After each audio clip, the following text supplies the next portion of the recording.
Everyone, good morning, नमस्ते, राधे राधे। कैसे हैं आप सभी? आई होप आप सब बहुत अच्छे होंगे और मैं भी अच्छी हूँ। तो चलिए गाइस, आज की वीडियो स्टार्ट करते हैं। मॉर्निंग का टाइम है और आज मॉर्निंग में मतलब सब्जी रोटी और दाल चावल तो सब बनता ही है, पर आज मॉर्निंग में मैंने सोचा कड़ी पकोड़ा बनाया जाए, क्योंकि बहुत दिन हो गए थे कड़ी पकोड़ा नहीं खाया था। तो रावत जी की डिमांड थी कड़ी पकोड़ा बनाने की और मेरा भी काफ़ी मन कर रहा था, क्योंकि कई दिन से नहीं खाया हुआ है। जब कोई दिन हम मतलब कोई चीज़ हम काफ़ी दिन तक नहीं खाते ना, तो ऐसा लगता है कि हाँ आज बना ही देते हैं। तो बस इसलिए कड़ी पकोड़ा की तैयारी स्टार्ट हो गई है और गैस में मैंने करेले रख दिए हैं बनाने के लिए, गैस में चढ़ा दिए हैं। और यहाँ पे मैं बना रही हूँ, पकोड़े बनाने की तैयारी हो रही है। तो आलू मैंने काट के रखे। वैसे तो कड़ी में पकोड़ा जो बनाते हैं वो बेसन का बनाते हैं, पर मम्मी को पसंद नहीं है बेसन, खाली बेसन का पकोड़ा। तो इसलिए आलू के पकोड़े बनाने पड़ते हैं या फिर प्याज के। तो प्याज के तो नहीं बनाए, मैंने सोचा आलू के ही बना देती हूँ। तो यहाँ पे आलू कट करके रखे थे पतले पतले, और उसमें मैंने बेसन और मसाला सब ऐड कर दिया है। उसके बाद हल्का सा पानी डाल दिया है और उसके बाद अब यहाँ पे तेल भी गर्म हो गया था, तो मैंने सोचा फटाफट से पकोड़े तल देती हूँ, क्योंकि सुबह मॉर्निंग का टाइम है और चाय भी पी जाती है। तो बस इसलिए मैंने सोचा थोड़े ज़्यादा एक्स्ट्रा पकोड़े बनाऊंगी, ताकि चाय के साथ के लिए भी हो जाएंगे। तो चलिए पकोड़े बनाना मैंने स्टार्ट कर दिए हैं। और रावत जी वहाँ से पूछ रहे थे कि मतलब मेरे ड्यूटी जाने से पहले बन जाएंगे क्या? तो मैंने कहा हाँ क्यों नहीं, तुम लोगों के लिए तो बना रही हूँ मैंने अकेले मतलब ये होता है ना कि अगर सब खाएं तभी लगता है कि हाँ हमने खाना खा रखा है। तो बस इसलिए मैंने सोचा ज़्यादा से ज़्यादा ये कोशिश कर रही थी कि फटाफट से बना दूँ, ताकि रावत जी भी खा के ड्यूटी जाए। तो बस यहाँ पे मैंने पकोड़े बनाने स्टार्ट कर देते हैं। और जब भी हम कुछ मतलब पकवान बनाते हैं, चाहे पूरी पकोड़े कैसे भी हों, चाहे हम मतलब जैसे अब मैं बना रही हूँ कड़ी के लिए बना रही हूँ, पर बना पूरी पकोड़ी रही हूँ। तो बस इसलिए जब भी हम तेल में कोई चीज़ तलने वाली चीज़ें बनाते हैं, तो सबसे पहले अग्नि देवता के लिए गैस में ज़रूर रखते हैं। तो बस इसलिए पहले मैंने बना के सीधा गैस में रख दिया था एक पूरी पकौड़ी। और उसके बाद फटाफट से मैंने पकौड़ियाँ बनाई, क्योंकि रावत जी के लिए भी देर हो रहा था। तो मैंने सोचा फटाफट से बना देती हूँ, क्योंकि बिना खाए जाएंगे और इतनी मेहनत से मैं जो बना रही हूँ वो खा के ना जाए तो मेरी पूरी मेहनत बेकार है। तो बस इसलिए मैंने फटाफट से पकोड़े तल दिए थे। और उसके बाद मैंने जो बेसन बच गया था आलू के मतलब जो आलू के उसमें बेसन बचा था, उसी में मैंने फटाफट से और थोड़ा सा बेसन डाला, मसाले ऐड किए और अच्छे से उसका पहले पेस्ट बना लिया। और उसके बाद जो छाछ थी वो मैंने मतलब जो बेसन अच्छे से घोला था मैंने अच्छे से फेंटा था, उसके साथ जो छाछ थी वो उसी में डाल दी और अच्छे से उसको मिक्स कर दिया, ताकि जो बेसन के गोले होते ना मतलब बेसन के गांठें रह जाती है, तो उनको पहले अच्छे से मैंने उसमें मिक्स कर दिया था। उसके बाद छाछ जितनी मुझे बनानी थी कड़ी उतना ही डाला उसमें, और बाकी मैंने रख दिया है, क्योंकि मम्मी की सहेली है कोई, वो पड़ोस में ही रहती हैं, और उन्होंने कहा कि जिस दिन तुम मतलब छाछ बनाओगे उस दिन मेरे लिए भी रख देना। तो बस इसलिए मम्मी ने कहा उनके लिए रख दो एक बॉटल में, जब आएंगी वो ले जाएंगे। तो बस इसलिए मैंने थोड़ी सी छाछ अलग रख दी थी, ताकि वो आएंगे तो उनको दे दूँगी। और थोड़ी बहुत जो थी वो मैंने अपने लिए बना दी थी। तो बस यहाँ पे कढ़ी मैंने गैस पे रख दी है, चढ़ा दी है, और थोड़ी देर उसको हिलाती रही, क्योंकि अगर जब हम कढ़ी बनाते हैं उसको थोड़ी देर तक अच्छे से फेंटते नहीं रहेंगे ना, तो वो कढ़ी फट जाती है, ख़राब हो जाती है छाछ जो होती है। तो बस इसलिए थोड़ी देर तक उसको अच्छे से फेंटती रही हूँ। और उसके बाद जब वो अच्छे से एक उबाल आ गई थी, एक बॉयल आ जाता है, तो उसके बाद आप चाहे उसमें गैस में ऐसे ही छोड़ दें, तब कढ़ी बिल्कुल भी ख़राब नहीं होती है। तो बस इसलिए मैंने भी उसमें अच्छे से फेंटने के बाद उबाल आ गई थी, तो मैंने अब छोड़ दिया है। और उसके बाद मैं लग गई हूँ अपनी किचन को ऑर्गेनाइज़ करने में, साफ़ करने में, क्योंकि खाना बनाते समय किचन पूरी तरीके से फैल जाती है और बिखर जाती है। तो बस उसको समेट लेती हूँ। वैसे तो मैं साथ ही साथ कुकिंग करते समय सब चीज़ों का ध्यान रखती हूँ कि जो जहाँ से उठाया उसे वहाँ रख दूँ। पर जिस दिन ज़्यादा मतलब कुकिंग करनी होती है, मतलब जिस दिन ज़्यादा आइटम बनता है ना घर में, अब जैसे सब्ज़ी भी बनाई है तो कढ़ी पकोड़ा भी बनाया है और अभी चावल भी बनाने हैं, रोटी भी बनानी है। तो मैंने सोचा पहले काउंटर टॉप को अच्छे से ठीक कर लेती हूँ। जितना भी है काउंटर टॉप में सामान है, मतलब कुकिंग करते समय सामान फैल ही जाता है और उस दिन तो ज़्यादा ही होता है जिस दिन हमें डिश ज़्यादा बनानी होती है, मतलब सब्ज़ी, रोटी, दाल, चावल, इस तरीके का अगर ज़्यादा आइटम बनता है ना उस दिन तो किचन बहुत ज़्यादा फैल जाती है। तो बस आज आइटम ज़्यादा था तो मैंने सोचा पहले आराम से सब्ज़ी और जो कढ़ी है वो गैस पर रख देती हूँ, चढ़ा देती हूँ। उसके बाद आराम से काउंटर टॉप को अच्छे से ठीक करूँगी और जितना भी एक्स्ट्रा सामान है उनको तब साइड करूँगी, क्योंकि साथ ही साथ खाना बनाते समय नहीं हो पा रहा था। तो मैंने सोचा दिमाग को डाइवर्ट नहीं करना है, आराम से काम करना है, क्योंकि कुकिंग करते समय हमें खाना बिल्कुल तसल्ली पूर्वक बनाना चाहिए। अगर कुछ भी नमक ऊपर नीचे हो जाए ना तो खाने का टेस्ट होता है वो ख़राब हो जाता है।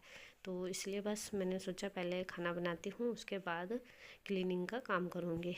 तो बस यहाँ पे किचन में काउंटर टॉप को अच्छे से ऑर्गेनाइज़ कर दिया था और जितने भी जूठे बर्तन थे वो मैंने सिंक में रख दिए थे सब। और उसके बाद मैंने जो कढ़ी रख रखी थी गैस में, उसका गैस कम कर दिया है ताकि वो आराम से पकती रहे। कढ़ी का टेस्ट तभी आता है जब वो आराम से पकती रहती है। तो बस मैंने सोचा वो आराम से पकती रहेगी, तब तक अपने रूम को अच्छे से ठीक कर लेती हूँ और बेड में अच्छे से बेडशीट लगा देती हूँ, क्योंकि आज मुझे अपने जो बेड है उसकी बेडशीट चेंज करनी थी। तो बस इसलिए मैंने सोचा धोने के लिए निकाल देती हूँ और नई बेडशीट लगा देती हूँ। तो ये वाली जो बेडशीट है मेरी, वो मैंने ऑनलाइन ली है और इस बेडशीट की खासियत यही है कि ये प्योर कॉटन की है। प्योर कॉटन जो बेडशीटें होती है ना वो सबको बहुत पसंद आती है और मुझे भी पसंद आती है। तो इसलिए कभी कभी ऐसा होता है कि हम ऑनलाइन कोई सामान मंगाते हैं तो उसमें जो बेडशीट होती है वो कॉटन की नहीं आ पाती हैं, कोई मिक्स कॉटन में आ जाती है, कोई और ही उसमें होती है, तो वो पसंद ही नहीं आती हैं। पर जो मैंने ये वाली बेडशीटें मंगाई ना ये बहुत ही अच्छी आई हैं और प्योर कॉटन की आई हैं। तो इसलिए मुझे ये ज़्यादा बेस्ट लगती हैं बिछाने में, क्योंकि वो बेड में अच्छे से मतलब लग जाती हैं और जिस तरीके से हम उसको बना के रखते हैं वो उसी तरीके से रहती है। तो इसलिए मुझे ये बेडशीट पसंद है। तो चलिए उसके बाद बेडशीट अपने रूम को अच्छे से ठीक करने के बाद फटाफट से मैंने झाड़ू पोछा किया और जो मंदिर वाला रूम है उसमें भी झाड़ू पोछा किया, क्योंकि रावत जी और मम्मी जी तब तक ना मतलब खाना नहीं खाते जब तक पूजा पाठ ना हो जाए। तो बस जैसे ही उन्होंने पूजा पाठ करी उसके बाद मैंने सबके लिए खाना लगा दिया था और फटाफट से सबने खाना खाया।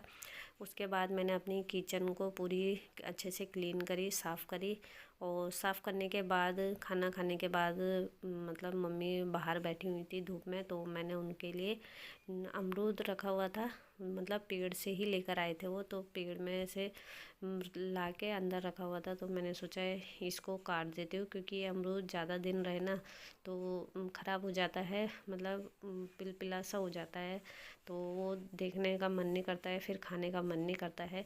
तो बस मैंने कहा जब तक अमरूद अच्छा है, टाइट है, तब तक मतलब खा ही लेते हैं, नहीं तो उसके बाद वो ख़राब हो जाता है। और ज़्यादा दिन भी रहे ना रूम में, किचन में, तो पूरे ही किचन में अमरूद की स्मेल आने लगती है। तो इसलिए मैंने सोचा काट के दे देती हूँ, कटा रहेगा तो खा ही लेंगे। तो बस काट के दे दिया था खाने के लिए। उसके बाद अपने अपने काम पे लग गए थे। मम्मी भी चली गई थी अपना काम पे कैरियो की तरफ और मैं अपने कामों पे लग गई थी। तो जो कपड़े थे मैंने सुबह मॉर्निंग में लगाए हुए थे धोने के लिए, तो वो अच्छे से हो गए थे मशीन में साफ़। तो फटाफट से मैंने उनको धोया और साफ़ किया, फिर उसके बाद मशीन में ही ड्राई करने के लिए लगा दिए थे कपड़े, क्योंकि आजकल मौसम ऐसा है कि कपड़े बिल्कुल जल्दी सूखते नहीं हैं और कितना भी मतलब हाथ से धो तो तब तो बिल्कुल भी नहीं सूखते। तो इसलिए आजकल मैं कपड़ों को मशीन में ही ड्राई कर देती हूँ ताकि कपड़े टाइम से सूख जाए। तो चलिए कपड़े ड्राई करने के लिए लगा दिए हैं और फटाफट से अपने बाथरूम को भी अच्छे से साफ़ कर लूँगी। पूरे घर की साफ़ सफाई करो और बाथरूम साफ़ ना हो तो वो भी देखने में अच्छा नहीं लगता है, वो भी बहुत बेकार लगता है, क्योंकि बाथरूम में कोई भी आ जा सकता है। तो उससे क्या होता है, अगर बाथरूम साफ़ ना हो ना तो घर में किसी की भी मतलब सुनने के लिए मिल जाता है। तो इसलिए घर के साथ साथ अपने बाथरूम को भी हमें बिल्कुल साफ़ सुथरा और चमकता हुआ रखना चाहिए। तो बस मैंने अपने बाथरूम को भी अच्छे से साफ़ किया और उसी बीच कपड़े भी अच्छे से ड्राई हो गए थे। तो बस जो भी कपड़े हैं सबको बाहर डाल दूँगी तार में। और आप देख सकते हो धूप आ तो रही है पर हल्की हल्की धूप है, कोई ज़्यादा तेज़ धूप नहीं है। तो ये जो मशीन से भी सुखाए हुए कपड़े ना, ये भी एक दिन में नहीं सूखते हैं, दूसरे दिन मुझे सुबह मॉर्निंग में कपड़े डालने पड़ते हैं। क्योंकि ये कपड़े भी हल्के हल्के थोड़े ऐसे रहते हैं ठंडे से, जब तक इनको एक धूप और ना मिले ना तब तक ये कपड़े अच्छे से सूखते नहीं हैं। तो बस जो भी कपड़े धोए थे वो सब कपड़े मैंने तार में डाल दिए हैं। और उसके बाद मुझे नहाना धोना भी था, तो बस मैंने सोचा नहा धो लेती हूँ। आज थोड़ा सा लेट हो गई थी क्योंकि कपड़े धोने से पहले मैं क्यारियों में चली गई थी क्यारी बनाने के लिए, और उसके बाद ही आके मैंने कपड़े धोए। तो चलिए कपड़े सब धो के तार में डाल दिए हैं। उसके बाद मैं चली गई थी नहाने के लिए। तो आज बाल वॉश नहीं करने थे तो इसलिए मैंने सोचा फटाफट से नहा लेती हूँ, क्योंकि टाइम भी आजकल बहुत जल्दी जल्दी हो जाता है क्योंकि दिन छोटे हो गए हैं और टाइम का पता ही नहीं चलता। काम करते करते तो बिल्कुल भी पता नहीं चलता है, और घर के काम करते समय तो फिर भी हम टाइम देख लेते हैं, पर जब बाहर के काम करते हैं ना, जैसे घास काटना, पेड़ काटना, क्यारी में काम करना, तो उस टाइम क्या होता है टाइम देखते नहीं है और लगे रहते हैं, तो टाइम बहुत जल्दी आगे चलता रहता है और पता ही नहीं चलता। तो बस जब सारे काम हो गए थे उसके बाद टाइम देखा तो 1:30 से 2 बज गए थे। तो बस मैंने सोचा फटाफट से नहा लेते हैं, नहीं तो फिर ठंडा हो जाता है। तो बस नहा धो के आई थी। उसके बाद मैंने मॉइस्चराइज़र लगाया हाथ पैरों में और सॉक्स पहन लिए थे क्योंकि अब ठंडा होने लग गया था और 5 बजते ही अंधेरा हो जाता है। तो इसलिए मैंने सोचा फटाफट से करके थोड़ा चाय वाय पीते हैं, क्योंकि जब काम करके आओ नहा धो लो तो उसके बाद जो थकान होती है वो चाय से ही जाती है। तो बस मम्मी भी आ गई थी तो मैंने सोचा फटाफट से चाय वाय बनाती हूँ। और रावत जी शकरकंदी लाए थे तो वो मैंने निकाल के रखी हुई थी काउंटर टॉप में, ताकि जैसे ही नहा धो के आऊँगी इसको बॉईल करने के लिए गैस पे रख दूँगी। आज मैंने सोचा दिन में इनको ही खा लेंगे, नहीं तो ये शकरकंदी जो है ना वो ख़राब हो जाएंगी, क्योंकि आज इन्हें मतलब आज तीसरा दिन हो चुका है इसे। तो बस मैंने सोचा खा लेते, नहीं तो रावत जी देखेंगे तो गुस्सा करेंगे। तो बस इनको मैंने अच्छे से वॉश किया और उसके बाद प्रेशर में रख दिया था बॉईल करने के लिए।